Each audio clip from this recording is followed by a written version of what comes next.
خراسانیست برادر گرام بخیر، جان جور خوب است انشالله، صحتمند است انشالله.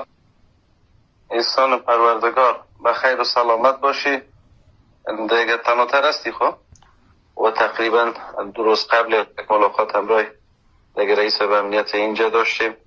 دیگه خدا را شکر موفق به می قصه شدیم. از امو قصه کامل مسئله تغییر کرد. دیدگاه رهبری بسیار یک دیدگاه با فراست و کلان است دیگه و در اونجا بخی حتی به شکل شخصی نام گرفته دیگه با ضمانت هم خودش و هم به ترتیب ضمانت ما امی که گفت که امی دیگه آقای خراسانی بیایه ما هم عزتش میکنیم هم حرمتش میکنیم، هیچ نگرانی وجود نداره دیگه. در او راستای تشویش هیچ وقت نداشته باش. مردی هستن که سرمو گپشان استاد هستن سه متفاوت میگن، اما هم یاد روی همو یک قول وعده و یک گپی که با قهرمان ملی داشتن همو گپ استاد هستن دیگه. کدام گپی با هیچ کدام از این افراد بعد از پدرم نداشتن.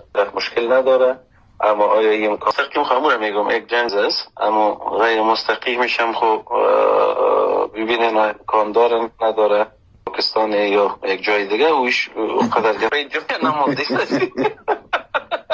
یا کار کردی که هیچ کسا نماندی.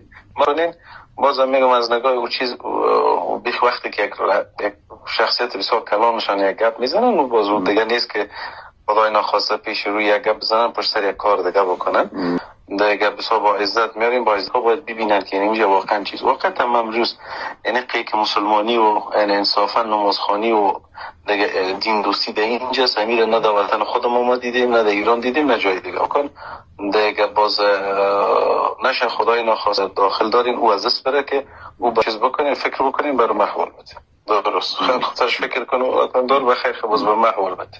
ایده بود برای تبریک میگم بخیر باشه دیگه.